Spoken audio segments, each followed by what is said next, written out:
আসসালামু আলাইকুম রহমতুল্লাহ নবীন স্কুলে সবাইকে স্বাগতম। দেখো আমাদের আজকের বিষয়টি হচ্ছে প্যারাগ্রাফ, যে all kinds of social problem, সকল ধরনের সমস্যা।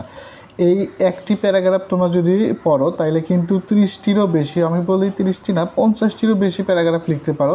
তারপরে যেগুলো main important SSC HSC class 6 থেকে 7 পর্যন্ত 8 পর্যন্ত যেগুলো আসে সেগুলোর মধ্যে আমি নাম দেখাই দিচ্ছি। দেখো তোমরা কিন্তু এইটা যদি মুখস্থ রাখো তাইলে কিন্তু অবশ্যই তোমরা লিখতে পারবে traffic jam, load shedding, poverty, corruption, road accident, illiteracy, drug addiction, rape, flood, তারপরে দেখো political, dowry system, hartal, child labour, deforestation, natural calamity, gender discrimination, তারপরে দেখো terrorism, environment problem, pollution, water pollution, তোমার এয়ার পলিউশন যেটা ইচ্ছা সেটা, eve teasing, dengue fever, arsenic pollution, natural calamity, unemployment problem, housing problem, price hike, তারপর দেখো tension, এরপরে দেখো marriage, bad effects of satellite TV challenge, corona, COVID-19, 31টি। এবং দেখো আমরা আরও ডট দিয়ে রেখেছি, অর্থাৎ শুধুমাত্র এই 31টি না, আরও অসংখ্য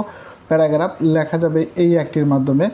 অর্থাৎ তোমার সকল ধরনের যে সামাজিক সমস্যা রয়েছে সকল ধরনের সামাজিক সমস্যার প্যারাগ্রাফটি লিখে যাবে, একটি প্যারাগ্রাফের সাহায্যে লিখতে পারবে। চলো এখন আমরা প্যারাগ্রাফটি দেখে নেই।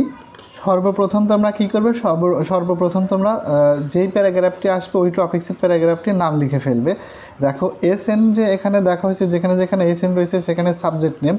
ধরো যে 31টা প্যারাগ্রাফের যে কোনো paragraph, traffic jam, load shedding, terrorism, price hike যেটাই আসে সেইটার নাম বসাই দেবে। বসাই দিলে দেখো is a very serious social problem. তুমি যদি অর্থটা করতে পারো তাহলে আরও সুবিধা, যে এই সমস্যাটি কিন্তু আমাদের সমাজের একটি সাংঘাতিক সমস্যা। বলবে we can not lead a peaceful and normal life for kinds of problem. এই ধরনের সমস্যার জন্য আমরা শান্তিপূর্ণ এবং স্বাভাবিক জীবনযাপন করতে পারছি না। তাহলে তুমি যদি অর্থটা করতে পারো তাহলে কিন্তু 31টা অর্থাৎ 50টারও বেশি যে কোনো প্যারাগ্রাফের নাম, লোডশেডিং দাও, ট্রাফিক জ্যাম দাও, প্রাইস হাইক দাও, রোড অ্যাক্সিডেন্ট দাও, যেটাই দিবে সেটাই কিন্তু পারফেক্ট হয়ে যাবে। এই বাক্যগুলো কিন্তু বেছে বেছে নেওয়া হয়েছে। এরপরে দেখো almost every day we see the news of S N. এখন এই জায়গায় এসএন সাবজেক্টের নাম দিবে, যে এই সমস্যাটি সম্পর্কে আমরা সবসময় দেখি in the news paper and on the TV, মানে সংবাদপত্র এবং টিভিতে। দেখো টিভির স্ক্রিনে কিন্তু দেখা যায় যেন on TV, in the TV না, টিভির মধ্যে কিন্তু না। এই গ্রামারগুলো একটু ঠিক রাখবে। The main causes are mismanagement, unconsciousness, poverty, illiteracy and ignorance. অর্থাৎ এই অবস্থাটি অসচেতন, দারিদ্রতা, মূর্খতা এবং অসৎ ব্যক্তির জন্যই হয়ে থাকে। Most of the people of our country are not aware of, যে বিষয়টি আসবে ওই বিষয়টির নাম দেবে, যে অধিকাংশ আমাদের দেশের জনগণ এই সম্পর্কে অসচেতন। Government should address the problem shortly to build up a better future for its citizen. যে এটি ভবিষ্যতের নাগরিকের জন্য কিন্তু সরকারের কাছে যে এই সমস্যাটি প্রধান অন্তরা হয়ে দাঁড়িয়েছে।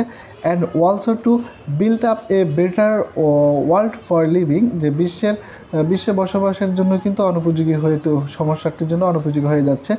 ইন দ্য ডেভেলপড কান্ট্রিজ, যে উন্নত দেশগুলো, দিস কাইন্ড অফ প্রবলেম, এই সমস্যাগুলো কিন্তু রয়েছে, is very rare and usual. এবং কিন্তু এই সমস্যাগুলো কিন্তু দেখা যায় যে খুবই কমন বিষয় এবং যথারীতি এগুলো প্রত্যেকটা দেশেই রয়েছে। Everybody feels this problem but nobody takes proper step to remove it. প্রত্যেকেই কিন্তু এই সমস্যাগুলো অনুভব করছে কিন্তু কেউ উপযুক্ত পদক্ষেপ গ্রহণ করছে না। If this problem does not close, যদি এই সমস্যাটি বন্ধ করা না হয়, our national life will fail every step to success. প্রত্যেক সফলতার ক্ষেত্রে কিন্তু প্রধান অন্তরায় হয়ে দাঁড়াবে। We can not give a bright to our next generation for this problem. এই সমস্যাটির জন্য আমাদের পরবর্তী জেনারেশনের জন্য কিছু উজ্জ্বল ভবিষ্যৎ রাখতে পারবো না। Only government can not solve the problem, শুধুমাত্র সরকারই এই সমস্যার সমাধান করতে পারবে না। Nowadays, বর্তমানে private limited companies and NGOs and trying to help government to root out. অর্থাৎ কিন্তু আমাদের বিভিন্ন বেসরকারি সংস্থা এবং যে কোম্পানি রয়েছে এবং বেসরকারি যে সংস্থা, এগুলো মিলেই এর মূল থেকেই কিন্তু এগুলো ত্যাগ করতে হবে, তাইলেই কিন্তু এই সমস্যাটির সমাধান হবে। যে এই প্যারাগ্রাফটি যদি তোমরা ভালোভাবে আয়ত্ত করতে পারো তাইলে প্রায় তোমরা সকল ধরনের সামাজিক সমস্যা আয়ত্তে আনতে পারো, তাইলে কিন্তু সকল ধরনের সমস্যা প্রায় 50টিরও বেশি প্যারাগ্রাফ তোমরা কিন্তু ফ্রি হ্যান্ড রাইটিং লিখতে পারবে। এবং যে এসএসসি পরীক্ষা, জিএসসি পরীক্ষা, এইচএসসি পরীক্ষায় যে সাজেশন থাকে শুধুমাত্র সেই সাজেশন নির্ভর না হয়ে পাশাপাশি একটু ফ্রি হ্যান্ড রাইটিং করে যাওয়ার চেষ্টা করো। এবং আমি কিন্তু এখানে বেশ কয়েকটা লাইন দেওয়ার চেষ্টা করেছি, বেশি লাইন, যাতে এটা এসএসসি এবং ইন্টার এবং তোমরা পরবর্তীতে বিএসসি অথবা এমএসসিতেও কিন্তু করতে পারো।